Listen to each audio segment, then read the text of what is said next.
Estamos conversando hoje no episódio, na playlist Início do Cristianismo, no episódio 27. Continuando sobre a saga de São Paulo, antes de mais nada, não esqueça de dar o like, não esqueça de se inscrever no canal, divulgar, compartilhar e comentar. Eu acho muito interessante o comentário de cada um.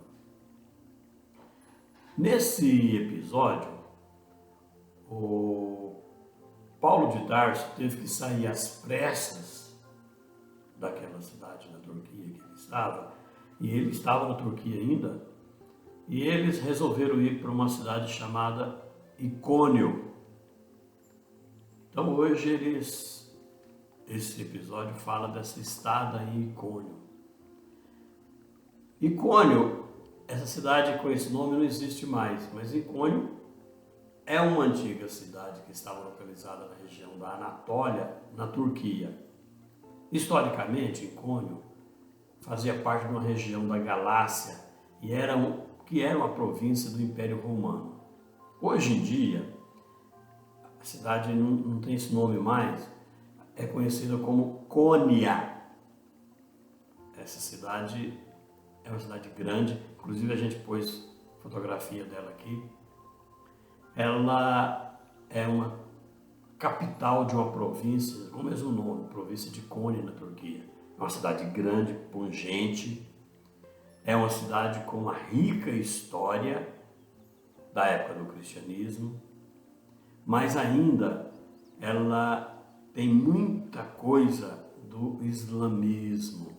Ela é famosa pelas suas tradições culturais, arquitetura islâmica e poesia.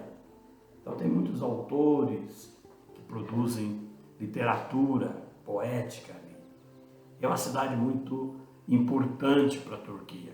Porém, hoje ela está mais ligada ao islamismo. Mas tem muita coisa antiga do Império Romano cristão. E claro que Paulo de Tarso esteve lá. Vamos então entrar em detalhe como Emmanuel fala da vida de Paulo de Tarso. Um dia desse alguém falou assim: Domar, você fica falando muito de história do cristianismo. Você já observou onde é que você está pegando tanta informação? Claro, né, gente? Não sai da minha cabeça, né? Essas informações, elas vêm de onde? Do livro Paulo Estevão, escrito por Emmanuel, psicografia do Chico Xavier. Então não foi nada de invenção e criação minha não, tá? Por favor, né? Então, Paulo de Tarso e Barnabé chegaram à cidade e eles trouxeram uma carta de Eustáquio, que foram os receptores dele na outra cidade que ele estava na Antioquia de Pisídia. Trouxe uma carta e apresentou essa carta para um amigo dele, de Eustáquio, né, lá de Antioquia, chamada Onesíforo, um nome meio estranho, né, mas o irmão disse que o nome dele era Onesíforo. Recebidos, né, ali por Onesíferos, com generosa hospitalidade, no sábado imediato, antes mesmo de começar a trabalhar como profissional, Paulo de Tarso foi expor os objetivos de sua passagem pela região. A estreia na sinagoga provocou animadas discussões. As pessoas falavam na sinagoga, não era igreja como tem hoje, a sinagoga dos judeus. E Paulo de Tarso era um judeu, era muito culto. Ele foi lá e logo deixaram ele falar. O elemento político da cidade constituía-se de judeus ricos, instruídos na lei de Moisés. Contudo, os gentios representavam uma grande quantidade, um grande número da classe média da cidade. Os gentios eram um grupo de pessoas que não eram afeitos a estudo, seguiam, né, às vezes seguia a religião do judaísmo, mas não era letrado, não tinha estudo, né?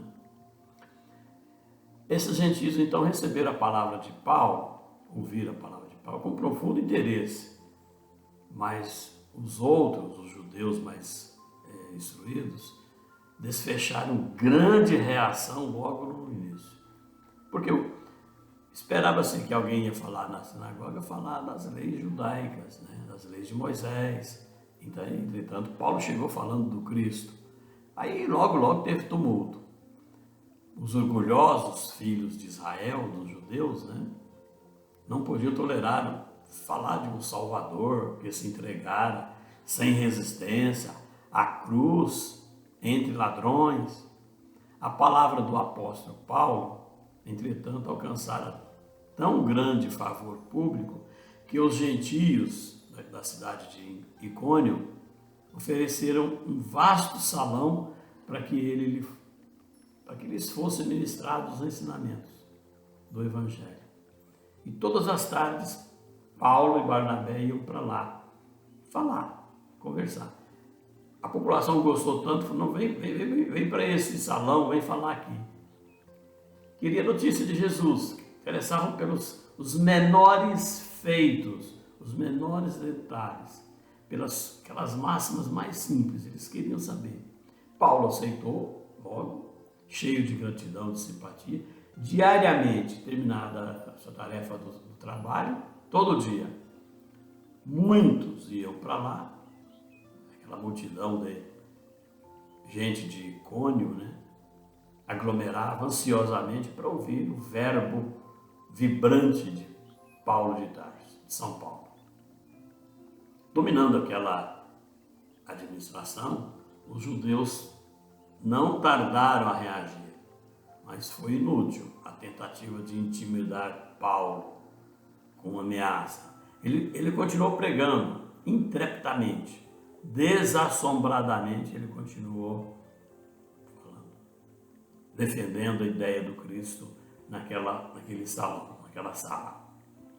Onesíforo, né? Um nome complicado, a seu turno dava-lhe a mão forte. Dentro em pouco, fundou uma igreja na própria casa dele. Só que teve um incidente grave. Esse incidente, o Novo Testamento não explica detalhe disso. O Humberto de Campos vai explicar isso detalhadamente. Vamos falar desse incidente agora que é novidade para muita gente, não sabe bem como é. Eu sempre falo assim que tudo que aconteceu naquela época continua acontecendo hoje. Porém, os personagens são diferentes. Bom, os israelitas mantinham a ideia de expulsar os missionários. Quando qualquer um acontecesse uma coisa estranha. Eles não toleravam ouvir falar de Jesus ali. Né? Se acontecesse algum incidente qualquer, ia expulsar. E eles iam expulsar Paulo. Acontece o seguinte, uma moça, uma jovem, que era noiva, ouvindo ocasionalmente as pregações do apóstolo Paulo, diariamente ela ia lá naquele salão ouvir aqueles ensinamentos. Ela se interessou pelos ensinamentos. Essa moça, ela era órfã de pai e ela morava com a mãe.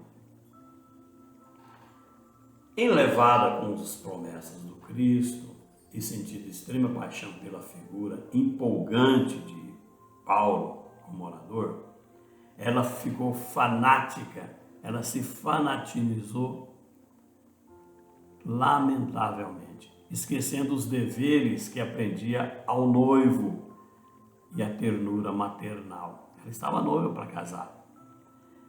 Então, ela ficou fanática com a fala de Paulo. Gente, o fanatismo ainda existe. Em qualquer lugar. Seja fanatismo político, fanatismo religioso, de um esporte. Né? E ela se fanatizou. O nome dela era Tecla. A Tecla não mais entendia os laços sacrossantos que ela deveria honrar no ambiente doméstico. na mãe e principalmente pelo noivo, que ela estava prometida para casar. Abandonou o trabalho de ouro para esperar o crepúsculo com ansiedade para ver Paulo falar. A mãe, chamada Teóclia, e o noivo, chamado Tamíris, até parece o nome de mulher, o noivo de Tecla chamava-se Tamíris. Acompanharam o caso com desagradável surpresa. Por quê? Ora, a moça não começou a dar muita bola para o noivo, começou a afastar muito de casa e ficou assim meio que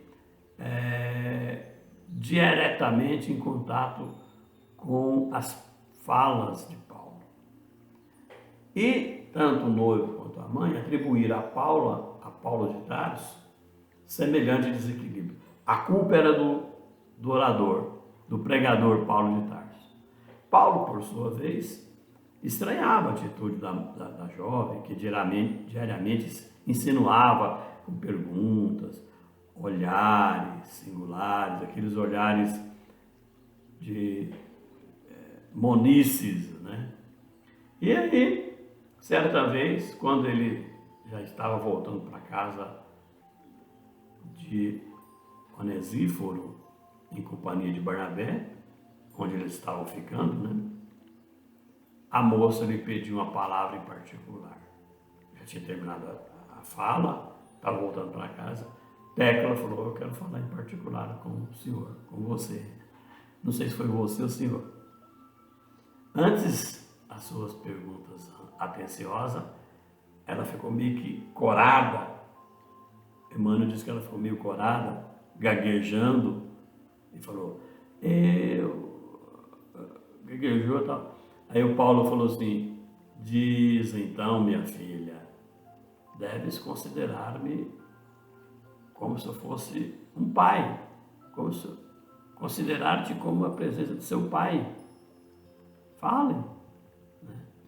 Aí ela, gaguejando ainda, meio ofegante, falou: Senhor, não sei porquê, tenho recebido grande impressão com a vossa palavra.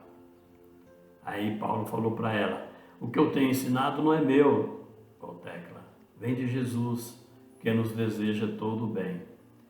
Ela rebateu logo: de qualquer modo, porém, amo-vos muito. Declarou-se o amor por Paulo. Paulo assustou com aquilo, não contava com essa declaração. A expressão amo-vos muito não era articulada em tom de fraternidade pura, mas com laivos de particularismo, que o apóstolo percebeu sobremaneira e ficou impressionado com aquilo. Ele viu que era segundo as intenções.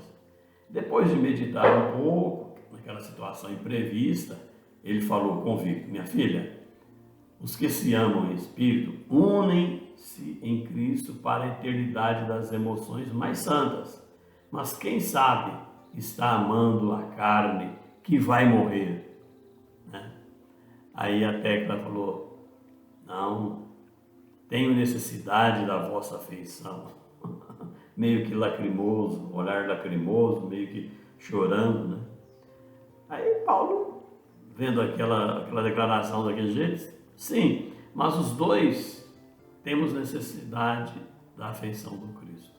Somente amparados nele poderemos experimentar algum ânimo em nossas fraquezas.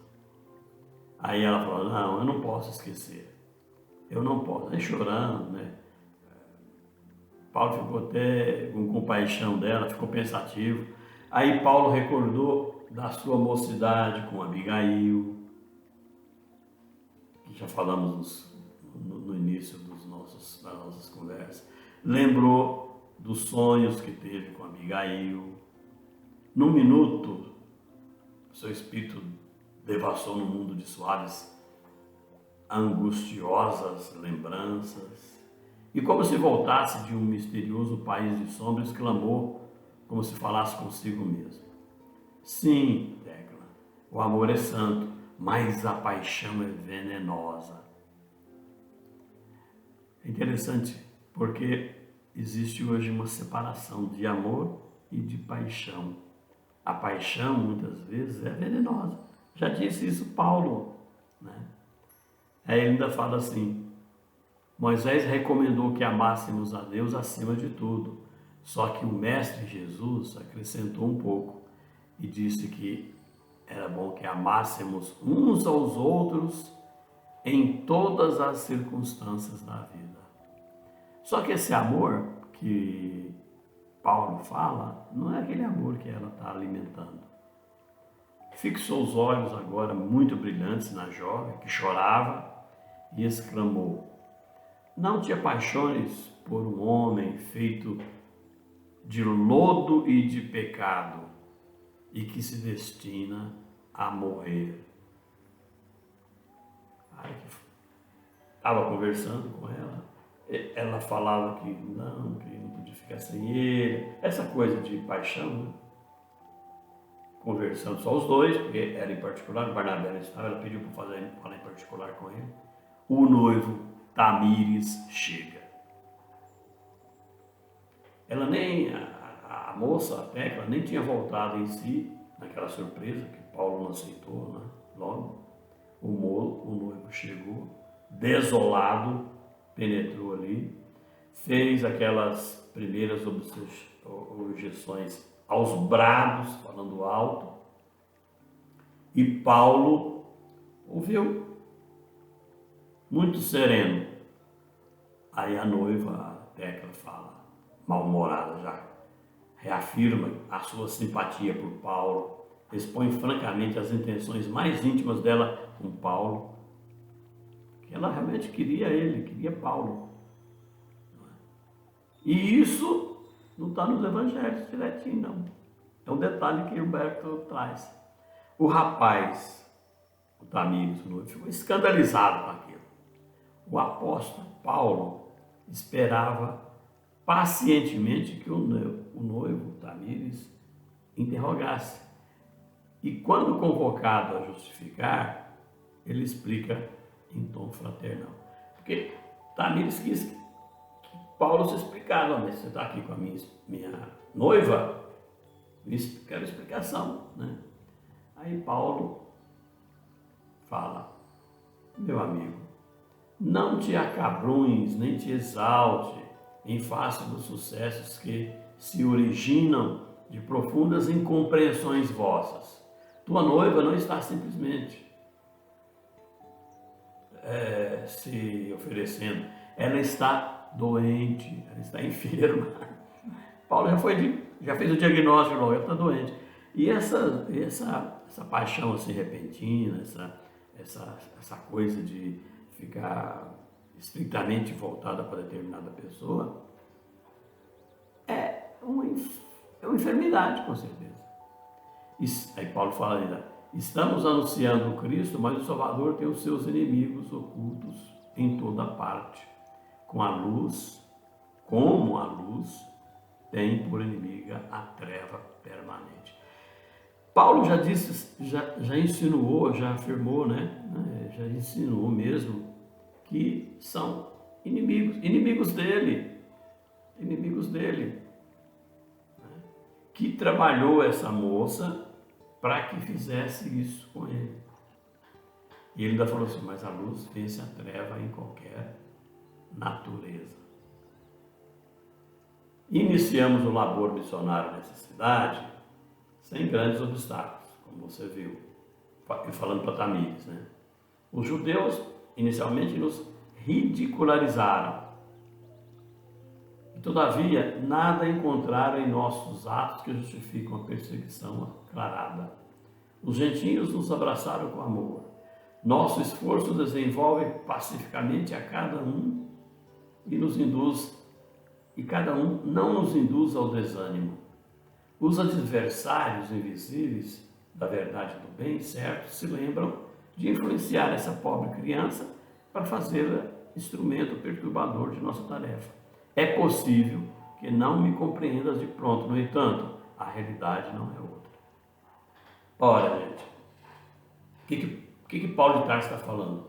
Que espíritos inimigos do Cristo, inimigos das ideias evangélicas, estão influenciando. Isso nós entendemos hoje como a palavra obsessão. Nós somos influenciados a todo momento por espíritos bons, claro, mas também por espíritos não tão bons.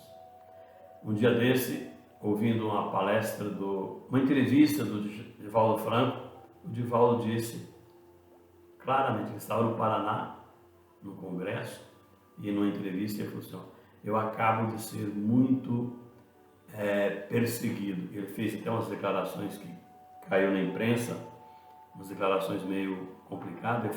Ele foi claro, falou: eu fui muito influenciado por espíritos não tão bons. Então qualquer um está assim subjugado a influências negativas. O próprio Chico Xavier, quando esteve aqui, ele falou isso também algumas vezes. E nós, todos nós, momentos e momentos, somos influenciados. Nós chamamos isso de processos obsessivos, essa obsessão, esses espíritos ainda voltados na incredulidade, na ignorância, né? Eles influenciam a gente para coisas não tão boas. Isso é preciso da gente cuidar. Por isso que o Cristo disse numa das passagens evangélicas: orai, mas antes de tudo, vigiai. Depois dessa conversa que Paulo falou, enquanto ele estava com essa conversa com Tamires deixou entender que padecia da mesma influência dos espíritos atrasados e falou enraivecido, gritando: sois um feiticeiro imundo, esta é a pura verdade, mistificador do povo simplório e rude, não passais de reles sedutor de moças impressionáveis, insultais uma viúva, que era a mãe dela, né? E um homem honesto que ele era, insinuando-vos no espírito frágil de uma órfã de pai, porque a moça era órfã de pai. Ficou espumando de cólera. Gente, hoje isso existe tremendamente no mundo. Seja em qualquer religião, seja na católica, na ortodoxa, no protestante, no espírita, no espiritismo, são tratados como feiticeiros, como sedutores. Existem sedutores mesmo, claro, em todo lugar vai existir. Só que Paulo de Tarso, São Paulo, jamais quis isso. Jamais, jamais. Os bons espíritos, os bons cristãos jamais se envolverão num processo sedutivo dessa maneira. Paulo ouviu aquilo, né? Aquela situação, mas com grande presença de espírito. Quando o moço cansou de esbravejar, o apóstolo tomou o manto e saiu. Ainda falou: quando somos sinceros, estamos em repouso invulnerável, mas a cada um aceita a verdade como pode. Então você aceita a verdade como pode. Eu estou sincero. Pensa, pois, e entende como puderes. Abandonou o recinto para ir conversar com Barnabé. Os parentes da moça, os parentes de Tecla, porém, não descansaram em face do que consideravam um traje. Eles acreditou que Paulo tinha culpa no cartório. Na mesma noite, valendo de pretexto, as autoridades judaicas ordenaram prisão de Paulo. Paulo foi embora para Barnabé, prenderam Paulo. Por quê? Porque ele foi acusado de ter mexido, né, ou ter ludibriado a moça. Né? A fileira daqueles descontentes afluiu na porta da casa onde Paulo estava, né? Muitos impropérios. Paulo foi arrastado à prisão. Paulo foi preso. Aí sofreu suplício. Naquela época, quando se prendia, já de início, tinha uma norma: 39 açoites com chicote. Ele sofreu aquilo. Ele era acusado de sedutor e inimigo das tradições da família. Ao demais, blasfemo, revolucionário, foi indispensável muita dedicação dos confrades recém-convertidos para restituir a liberdade. E ele foi livre. Passados alguns dias, eles se libertaram. Muita gente interviu, participou, pediu para libertar, saiu. Depois de 5 dias, ele ficou 5 dias na prisão com castigo, falta de comida, castigo numa região, um cárcere muito inóspito, né? Aí ele voltou para casa. O caso de Tecla revestia proporções de grandes escândalos, mas o apóstolo Paulo, na primeira noite de liberdade, reuniu ali a igreja doméstica, lá na casa de Onesíforo, e esclareceu a situação para o conhecimento de todos. Barnabé considerou impossível ficar ali. Olha, gente, nós não podemos ficar aqui. Paulo já foi preso, apanhou, ficou 5 dias preso. Nós não podemos ficar aqui não, nós temos que ir embora. Novo atrito com as autoridades poderia prejudicar demais a tarefa da divulgação do cristianismo. Paulo mostrava-se bastante resoluto. Se preciso, voltaria a pregar o evangelho na via pública, revelando a verdade aos gentios, já que os filhos de Israel se compraziam nos desvios clamorosos. Chamando ao pinar, Onesíforo falou: olha, a situação dessa moça transformada em objeto de ironia popular. Tecla era noiva, órfã de pai. Tamires havia criado uma lenda de que Paulo não passava de um feiticeiro. Na qualidade de noiva ela fosse encontrada novamente junto, se na qualidade de noiva ela fosse encontrada novamente junto com Paulo, mandava a tradição que ela fosse condenada à fogueira. Era a tradição deles. A pessoa, ou casada ou noiva, e tivesse caso com outra pessoa, ia para a fogueira. Ciente daquelas superstições regionais, Paulo não hesitou um minuto. Vamos embora. No dia imediato nós vamos embora. Não que capitulasse diante do inimigo invisível, mas porque a igreja estava fundada e não era justo cooperar no martírio moral de uma criança. Que a Tecla era tida, Paulo achava como se fosse uma criança. A decisão de Paulo de sair, de ir embora, foi aprovada por todo mundo. Assentar as bases para a continuação do aprendizado evangélico, combinado direitinho que a igreja já estava fundada. Tinha outras pessoas que continuavam estudando o evangelho de Mateus e continuavam explicando. Onesíforo e os demais irmãos assumiram o compromisso de velar pelas sementes ali recebidas, como dádiva celestial. Porque Paulo era assim, ele ia aqui, ali, numa cidade, noutra, fundava e saía. Barnabé estava pensativo. Para onde ir? Ele já estava em Cônio já há muito tempo, né? Alguns meses. Não seria justo pensar voltar lá para Antioquia. As dificuldades avultavam, cada dia aumentava mais. A saúde de ambos também não estava muito boa.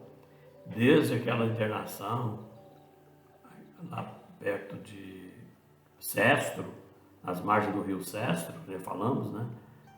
Sempre estava doente. O discípulo de Pedro, no caso Barnabé, contudo, conhecendo o ânimo e o espírito resoluto do companheiro Paulo, esperou que o assunto aflorasse espontânea e naturalmente. Em socorro a esses cuidados, um dos amigos presente interrogou: para onde? Quando querem ir partir? Aí Paulo falou: amanhã mesmo a gente vai embora. Mas não era melhor repousar alguns dias? Suas mãos estão inchadas, o rosto ferido pelos açoites, né? Paulo sorriu e falou: o serviço é de Jesus e não nosso. Se cuidarmos muito de nós mesmos, nesse capítulo de sofrimento, não daremos conta do recado. E se paralisarmos a marcha nos lances difíceis, ficaríamos com os tropeços e não com o Cristo. Seus argumentos, então, pitorescos, né, e concludentes, espalhavam uma atmosfera de bom humor. Apesar de tudo, do bom humor. Aí Eles até perguntou, vai voltar para Antioquia? Não. Certo? Paulo falou, não, certo que não. Antioquia já recebeu o honor. Antioquia já está andando com suas próprias pernas, né? Marcharemos para frente. Para onde? Os povos da região precisam de evangelho. Todo mundo precisa. Se estamos tão satisfeitos com as nossas notícias de Cristo, por que não? Por que negá-las, então, aos outros que necessitam da verdade, da nova fé? O companheiro, então, fez um sinal e Barnabé falou, sem dúvida, iremos para a frente, Jesus nos auxiliará. E os presentes, todo mundo que estava ali, passaram a comentar a posição de Listra, bem como os costumes interessantes daquela gente simples de Listra. É uma cidade, uma região, logo adiante também no mesmo país, né, na Turquia.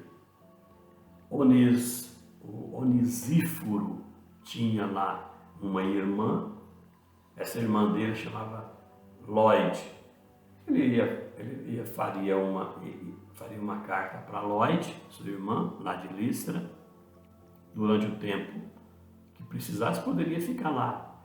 E os dois ficaram muito alegres com aquilo. Principalmente Barnabé não cabia em si de contentamento, afastando a ideia de tristeza, ficaram completamente entusiasmados com a ida, com a possibilidade de ida para lá.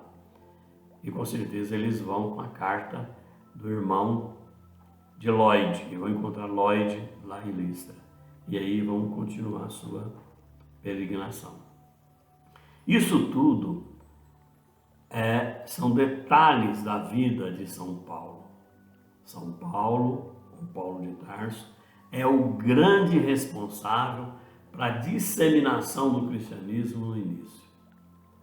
Sofrendo, mas ele foi firme.